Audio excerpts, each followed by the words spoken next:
Di awal film kita diperlihatkan dengan seorang pria yang masih remaja. Ia bernama Seong-soo. Kita sebut saja sebagai Sung. Ia berumur 19 tahun dan ini ibunya bernama Duki. Mereka berasal dari kampung. Mereka memutuskan untuk pindah ke kota Seoul setelah Sung diterima di salah satu universitas di kota Seoul. Namun nyatanya ibunya malah mengalami masalah yang cukup rumit seperti hubungan kamu sama si dia. Iya. Dimana ibunya ini adalah korban penipuan atas pembelian sebuah rumah yang tidak sesuai harapan, atau bahasa gaul nama penipuan real estate. Karena masalah inilah ibunya kemudian berniat untuk menitipkan Sung ke rumah temannya untuk beberapa waktu sambil ia mengurus masalah tersebut. Mereka kemudian assalamualaikum dan mengetuk pintu rumah teman ibunya itu. Tak lama kemudian seorang wanita aduhai geber-geber keluar dan menyapa mereka. Ia bernama Jiung. Diceritakan Jiung ini adalah seorang ibu rumah tangga dan merupakan teman ibunya itu. Di sini Doki mengatakan pada Jiung bahwa ia ingin menitipkan anaknya untuk sementara waktu di rumahnya. Sementara itu Sung hanya diam saja dan cuma olohok. Mungkin karena ia merasa bahwa teman ibunya itu berbeda jauh dengan ibunya sendiri. Mungkin.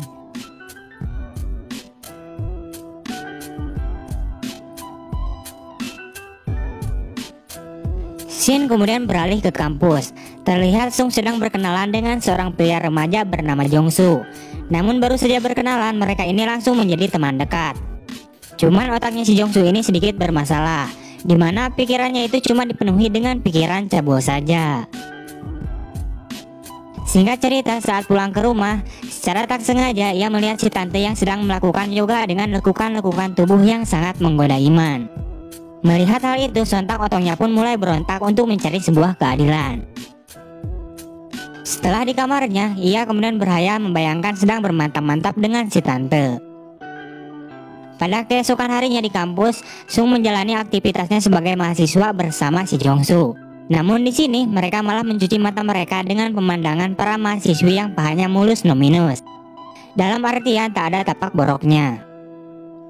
Beberapa saat kemudian tiba-tiba saja mereka olohok karena mereka melihat wanita yang lebih cantik yang sedang berjalan melintasi mereka berdua. Wanita tersebut bernama Mini. Di malam harinya terlihat Sung sedang main game di laptopnya. Karena merasa haus, ia kemudian berniat mengambil minum di dapur. Namun saat sedang menuruni tangga, tiba-tiba saja ia mendengar suara pemersatu bangsa yang berasal dari kamar si tante. Dengan rasa penasaran, ia kemudian mengintipnya. Dan ternyata suara pemersatu bangsa itu berasal dari si tante dan suaminya yang sedang bermantap-mantap. Dimana suaminya ini baru pulang dari luar kota. Akan tetapi esok paginya ia akan pergi lagi ke luar kota untuk bekerja. Ya semacam bang toib gitulah, Wak. Setelah selesai bermantap-mantap, di sini terlihat si tante sepertinya tidak merasa puas dengan rudal suaminya itu, karena rudal suaminya itu cepat banget muntahnya. Keesokan harinya saat Sung tidak ada jam kuliah, Sung meminta izin pada tantenya untuk keluar jalan-jalan mencari kesegaran. Namun ternyata si tante juga ingin keluar untuk bertemu dengan temannya.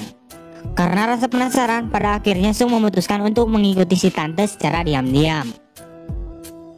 Singkat cerita, terlihat si tante masuk ke dalam sebuah toko baju dan bertemu dengan temannya.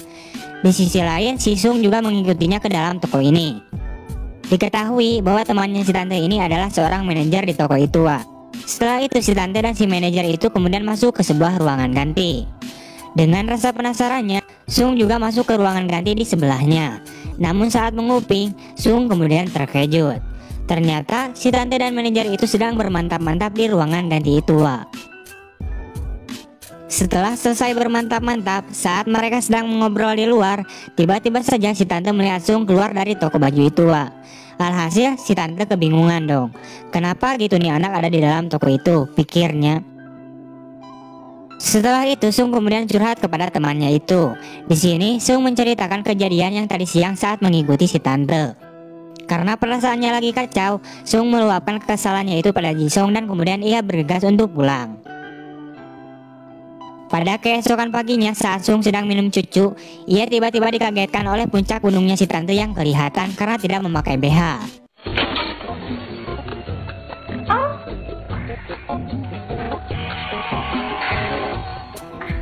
Setelah itu Sung kemudian menemui Jisung. Namun di sini Jisung melihat Sung sedang murung, kayak ada keinginan namun belum kesampaian gitu Wak. Jisung kemudian bertanya kepada Sung bahwa ia akan merencanakan sebuah pesta minuman ciu.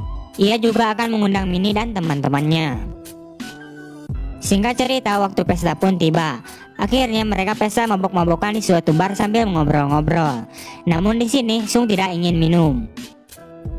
Beberapa saat kemudian Minnie bertanya kepada Sung, kenapa Sung tidak minum?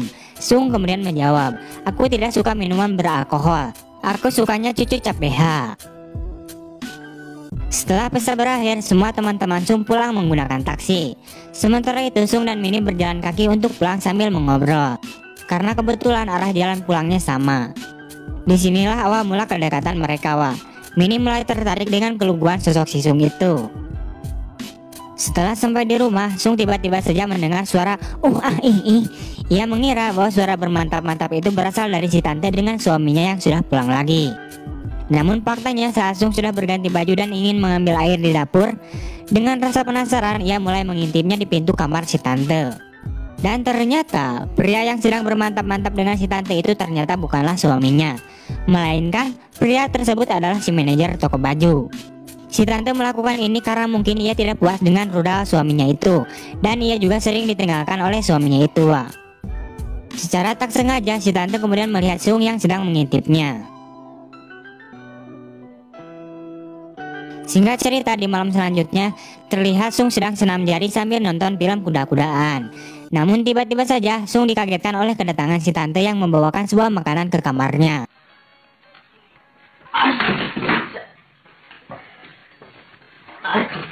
Di sini lo bisa bayangin betapa kagetnya dan malunya si Sung saat sedang senam jari malah keciduk sama si tante.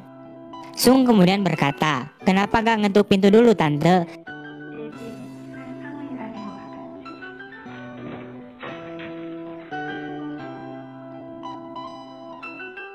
Keesokan paginya saat di kampus terlihat Sung ini sedang melamun. Jisung kemudian bertanya kepada Sung, kenapa kau terlihat murung cucuku? Sung kemudian memberitahu Jisung sambil berbisik, di mana Sung mengatakan bahwa dirinya ketahuan sedang coli oleh si tante dan takut dibejakan ke ibunya. Di malam harinya saat pulang ke rumah, Sung melihat si tante yang sedang tidur di sofa. Namun Sung mengabaikannya dan tancap pergi ke kamarnya di atas. Saat sedang ganti baju, ia kemudian terkejut karena si tante masuk ke kamarnya secara tiba-tiba. Entah kesambet apa, si tante kemudian melepaskan semua bajunya dan memberikan jatah kepada si Sung. Pada akhirnya, ya mereka pun bermantap-mantap dong. Sung memberikan segel otongnya kepada si tante. Pada keesokan harinya di kampus, Sung terlihat sangat berbeda dari sebelumnya, di mana ia sekarang terlihat sangat riang karena telah bermantap-mantap dengan si tante. Namun di sisi lain, si tante malah ngelamun dan merasa bersalah karena telah memberikan jatah kepada si Sung. Scene kemudian beralih kepada Sung yang sedang berada di jalan untuk pulang, di mana saat itu ia mendapatkan telepon dari ibunya. Di sini ibunya menanyakan kabar tentang Sung. Ia kemudian menjawab, tenang saja ibu, tak usah khawatir. Aku baik-baik saja di rumah si tante. Saat pulang ke rumah, ia kemudian kaget karena si tante bermantap-mantap kembali dengan si manajer toko baju itu Wak. Karena Sung merasa cemburu, beberapa saat kemudian Sung memasukkan semua bajunya ke koper. Ia berniat untuk pergi dari rumah si tante. Ia mengatakan bahwa si tante adalah seorang pelacrot. Mendengar hal itu, si tante kemudian marah dan berkata, kau tidak mengerti dunia orang dewasa nak. Singkat cerita, Sung akhirnya menginap di kosan temannya untuk sementara waktu. Saat mereka sedang mengobrol, tiba-tiba saja Minnie muncul. Di sini Sung menembak Minnie dan Minnie pun menerimanya. Sementara itu Jisung berpacaran dengan temannya si Minnie yang badannya agak lebaran. Mereka berniat pergi untuk jalan-jalan. Beberapa saat kemudian Sung kemudian membereskan dan merapihkan kosan milik temannya itu.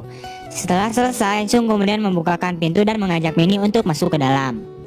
Pada akhirnya Sung bermantap-mantap dengan si Minnie. Saat sedang bermantap-mantap, Minnie berkata kepada Sung, aku melakukan ini untuk pertama kalinya. Apakah kau melakukan ini untuk pertama kalinya juga?